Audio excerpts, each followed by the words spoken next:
Pemirsa Indonesia Fintech Summit 2022 dalam rangka mendorong pemulihan ekonomi dan integrasi keuangan serta mengakselerasi digitalisasi sistem pembayaran di Indonesia. Saat ini jumlah fintech di Indonesia naik cukup pesat dengan transaksi yang terus berakselerasi. Sehingga diperlukan trik untuk bertransaksi digital dengan cara yang aman. Dan untuk membahas lengkapnya, saat ini sudah terhubung dengan Bapak Budi Ganda Subrata, Sekretaris Jenderal Asosiasi Fintech Indonesia atau AFTEK. Selamat pagi Pak Budi. Selamat pagi. Pak Budi, apa yang menjadi fokus pembahasan dalam Fintech Summit 2022 ini Pak? Kemarin itu selama acara Bulan Fintech Nasional dan juga dibuka dengan Indonesian Fintech Summit, memang kami banyak juga berdiskusi mengenai akselerasi ekonomi digital.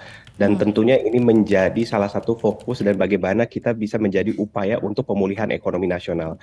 Dan tentunya dengan adanya adopsi solusi pembayaran maupun keuangan digital, harapannya juga kontribusi terhadap sektor real yaitu UMKM di Indonesia yang ujung-ujungnya juga bisa berkontribusi terhadap pemulihan ekonomi nasional itu juga dapat terakselerasi dan dipercepat.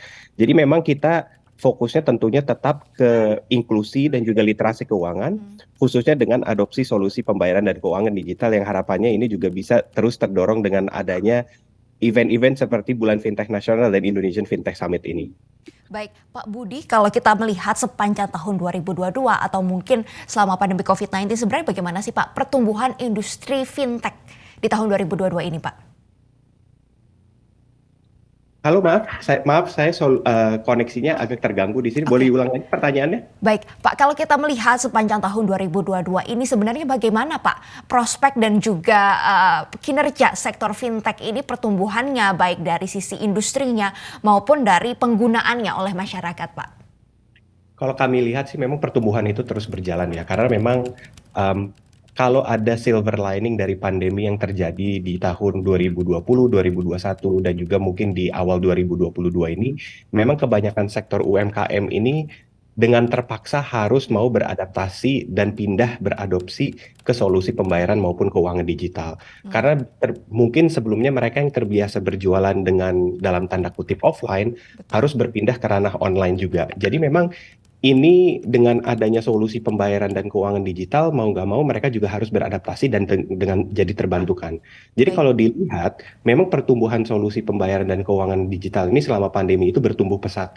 Dan ini juga dikarenakan adanya kebutuhan dari misalnya sektor-sektor real seperti UMKM, tapi juga solusi-solusi dan inovasi yang memang sudah ditawarkan beberapa pemain, baik itu sektor perbankan maupun sektor non-bank. Baik, Pak Budi, kalau kita lihat kan dari fintech ini kan luas ya Pak, ada dompet digital, ada peer-to-peer lending, ada lagi terkait dengan sekarang kalau kita lihat investasi begitu Pak. Nah ini segmen mana sih Pak yang tumbuh paling signifikan di tahun 2022? Solusi pembayaran itu salah satunya karena memang dari pembayaran tunai itu berpindah ke non tunai. Jadi kalau kita lihat dompet elektronik dan uang elektronik itu bertumbuh pesat, tetapi juga solusi lending maupun pendanaan itu kita juga bertumbuh pesat karena memang banyak sektor-sektor UMKM yang membutuhkan pendanaan khususnya dari pendanaan digital. Nah tadi juga mungkin udah disebutkan memang sektor fintech ini kan cukup luas di asosiasi sendiri.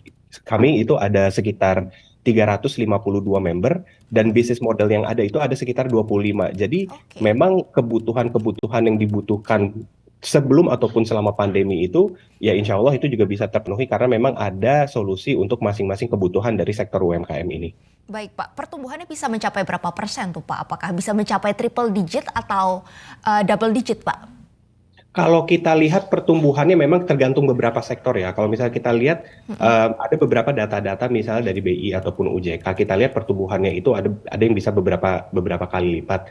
Tapi memang itu tergantung segmennya apa. Kalau misalnya dilihat seperti sektor pembayaran itu pertumbuhannya itu bisa 2 kali lipat. Tapi kalau misalnya solusi lending mungkin pertumbuhannya ya saya lupa, saya harus lihat angkanya. Tapi setahu saya itu sedikit hampir sama dengan solusi pembayaran digital. Baik, Pak, lalu bagaimana Bapak melihat prospek dari kinerja fintech di tahun 2023 yang katanya mungkin gelap dan beberapa negara mungkin resesi? Bagaimana Bapak melihat prospek fintech di Indonesia, Pak? Justru kalau saya lihat memang fintech ini kan mampu mendorong dan menjadi kunci untuk pemulihan ekonomi nasional maupun juga mungkin bisa membantu pemain-pemain lokal itu maju ke regional maupun mengglobal. Saya rasa memang ada sedikit kekhawatiran dari sisi global ekonomi juga dan kewaspadaan juga, tapi saya rasa fintech ini maupun juga sektor perbankan non-bank mempunyai peran andil untuk mampu tumbuh juga di tahun 2023. Jadi saya rasa memang ada kekhawatiran dan kewaspadaan, tapi kalau saya sendiri melihat optimis juga bahwa sektor ini juga bisa terus tumbuh. Apakah ada tantangan Pak terkait dengan pendanaan atau investasi dari venture capital atau Bapak melihat tantangan lain Pak di tahun 2023? Kalau di tahun 2023 memang kita melihatnya ada sedikit kewaspadaan ya. Jadi tentunya dari sisi likuiditas ada tantangan juga. Tapi saya lihat memang ada juga keinginan untuk tumbuh. Jadi saya lihat juga seharusnya ini juga masih bisa terus terjaga juga. Tadi sorry saya lupa menjawab juga kalau misalnya memang dari sisi security itu juga mungkin ada sedikit kewaspadaan juga dari sisi konsumen maupun dari sisi investor. Tapi balik lagi dengan adanya inovasi-inovasi teknologi untuk memitigasi beberapa resiko, harusnya resiko ini juga bisa teratasi. Jadi outlook-nya juga masih tetap positif.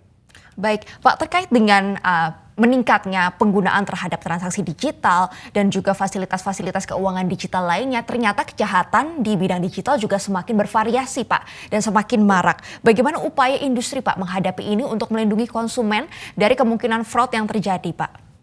Jadi memang kalau dilihat fraud itu kan ada macam-macam, mulai dari account takeover maupun misalnya resiko seperti anti pencucian uang dan lainnya. Jadi memang dengan adanya inovasi teknologi, mitigasi resiko seperti fraud itu bisa terus terjaga. Jadi monitoring transaksi, integrasi dengan solusi pemerintah misalnya dengan Dukcapil untuk verifikasi identitas, kemudian juga ada beberapa teknologi seperti device fingerprinting yang memang bisa diimplementasikan di platform-platform fintech.